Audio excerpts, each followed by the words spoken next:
3500 साल पहले की बात है। तपा देने वाला गर्मियों का लंबा दिन खत्म होने को था। सूरज का प्रभाव कम होते ही लोग बाहर निकलने लगे थे। जाते जाते भी सूर्य की किरणें उस छोटे से द्वीप की सुंदरता को और बढ़ा रही थी। गलियों में चहलकदमी करने वाले बढ़ते जा रहे थे। बच्चे किलकारियां मारते हुए खेल रहे थे। महिलाएं भी फुर्सत के पलों का आनंद ले रही थी। तभी वो हुआ जिसके बारे में किसी ने सोचा नहीं था। अगले कुछ पलों में धरती का स्वर्ग कहा जाने वाला अटलांटिस ध्वस्त और जलमग्न हो गया। वो भी ऐसे कि आज तक किसी को उसकी पुख्ता जानकारी नहीं मिली। आज हम आपको एक ऐसे शहर के बारे में बताएंगे जो पूरी तरह से पानी में डूब गया था। तो चलिए जानते हैं उस शहर के बारे में। कैसी थी अटलांटिस सभ्यता। अटलांटिस को उस समय धरती की सबसे खुशहाल जगह माना जाता था। वहाँ सोना और चांदी के साथ ही बहुमूल्य पत्थरों की भी भरमार थी। द्वीप पर दूर दूर तक हरे भरे मैदान फैले थे। जमीन बहुत उपजाऊ थी। बड़ी तादाद में पशु पक्षी थे तो फलों के बगीचे भी थे। शहर को 5 क्षेत्रों में बांटा गया था। इस प्रकार शासन व्यवस्था भी आदर्श थी। तभी आई बर्बादी और एक दिन प्रलय आया और सब कुछ समाप्त हो गया। पूरी सभ्यता का नामो निशान ही मिट गया। असल में वहाँ एक साथ कई आपदाओं ने हमला किया। इतिहास के मुताबिक वहाँ ज्वालामुखी फटा तो समुद्र के पानी से उठी ऊंची लहरों ने समूचे द्वीप को अपने में समा लिया। समय समय पर इतिहासकार दावा करते हैं कि ये शहर अब भी कहीं अटलांटिक महासागर में दफन है और इसके सबूत मिलते रहे हैं। मशहूर लेखक चार्ल्स बर्लिट्ज ने भी अपनी किताब द मिस्ट्री ऑफ अटलांटिस में इसके अस्तित्व को साबित किया है और इसके गायब होने को बर्मुडा ट्रायंगल की तरह ही रहस्यमय माना है।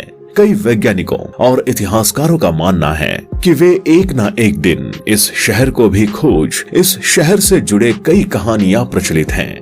एक कहानी के अनुसार इस शहर का निर्माण ओसाइडेन ने किया था, जो ग्रीक माइथोलॉजी में समुद्र के देवता माने जाते हैं। ओसाइडेन एक बार सबसे बड़े द्वीप की खोज में थे। तभी उन्हें एक द्वीप मिला जहां बेहद खूबसूरत लोग रहते थे। वहां एक खूबसूरत महिला भी रहती थी जिसका नाम क्लीटो था। ओसाइडोन को उस महिला से प्यार हो गया और उन्होंने उस बंजर द्वीप में भव्य शहर का निर्माण किया। एक और कहानी के अनुसार यहाँ के लोग तारामंडल से 50,000 साल पहले आए थे और वो इस ग्रह के नहीं थे। वो आज के इंसानों से कई ज्यादा लंबे, गोरे और खूबसूरत थे। इनके पास कुछ चमत्कारी शक्तियाँ भी थी।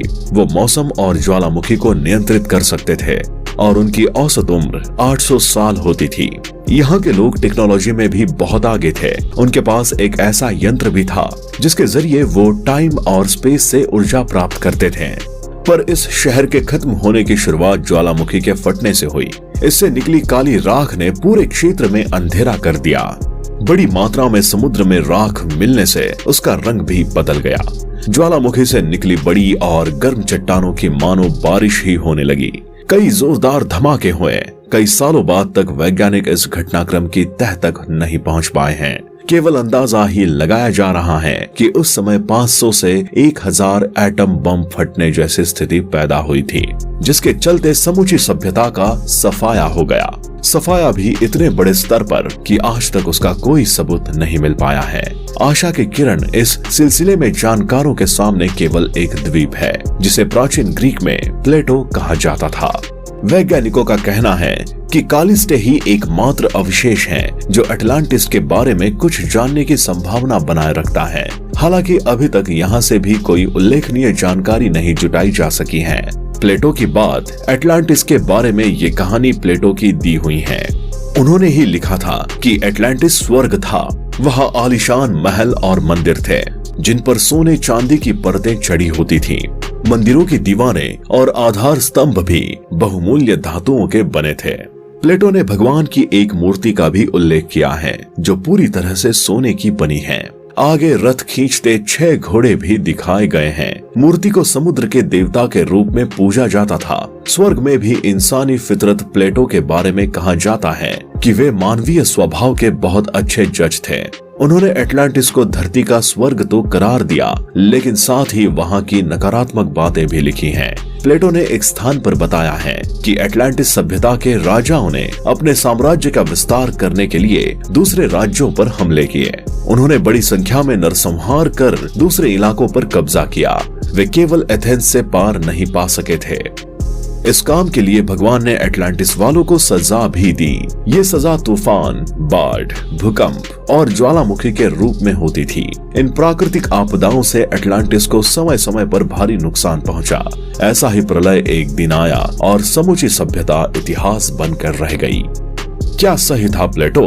असल में प्लेटो की ये बात पीढ़ी दर पीढ़ी चली आई है। उनकी बात का मुख्य आधार उनका एक रिश्तेदार क्रिटियास था। क्रिटियास का कहना था कि उसने अपने दादा ड्रोपिडेस से इस बारे में सुना था। ड्रोपिडेस और उनके बाद के लोगों तक ये कहानी सोलान से पहुंची थी। सोलान का जिक्र 640 बीसी से 558 बीसी के मध्य आता है। कहा जाता है कि उस समय उनका बड़ा सम्मान किया जाता था और उनकी कई बातों को सच माना जाता था। सोलान की मृत्यु के 200 सालों बाद प्लेटो ने ये कहानी लिखी थी। कुछ इतिहासकार कहते हैं कि स्वयं सोलान ने इस कहानी को पुख्ता नहीं बताया था। सोलान के हवाले से कहा जाता है कि कहानी पूरी तरह से सच नहीं है और उन्होंने इसे इजिप्ट के एक धर्मगुरु से सुनी थी। बाद में उन्होंने इसका अनुवाद कविता के रूप में किया था। हालांकि जहां तक प्लेटो का प्रश्न है, उनकी लिखी बात ऐतिहासिक कम और दार्शनिक अधिक लगती है। जितने मुंह उतनी बातें। एटलांटिस के अस्तित्व को लेकर उठाए जा रहे सवालों के बीच आज भी कई तरह की बातें सुनने में आती हैं। कुछ लोग कहते हैं कि ये लोग किसी दूसरे ग्रह से आए थे और इनके पास असीम शक्तियां थी।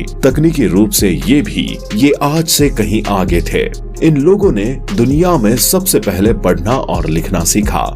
यही नहीं, दुनिया भर में भ्रमण कर दूसरों को भी सिखाया। एटलांटिस पर आज का विज्ञान 19वीं सदी में एटलांटिस के रहस्य का अध्ययन करने के लिए अमेरिका में एक नया विभाग बना दिया गया, जिसे एटलांटोलॉजी नाम दिया गया। विभाग के प्रमुख इग्नाटस डोनेली ने एक किताब लिखी थी जिसकी सैकड़ों प्रतियां पढ़ी गई। डोनेली के कई वैज्ञानिक पहलुओं से इसका अध्ययन किया और नतीजे पर पहुंचे कि एटलांटिस का अस्तित्व था। आज भी उनका सिद्धांत काफी माना जाता है। हालांकि 20वीं सदी के वैज्ञानिक डोनेली की बात से इत्तेफाक नहीं रखते हैं। इनका कहना है कि 360 लाख वर्ग मील तक फैला एटलांटिक का कोई निशान नहीं मिला है। जो कुछ भी मिला है उसे एटलांटिस से जोड़कर नहीं देखा जा सकता है।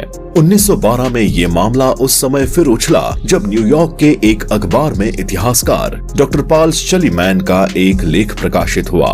उन्होंने लिखा कि किस प्रकार उन्होंने एटलांटिस का पता लगाया।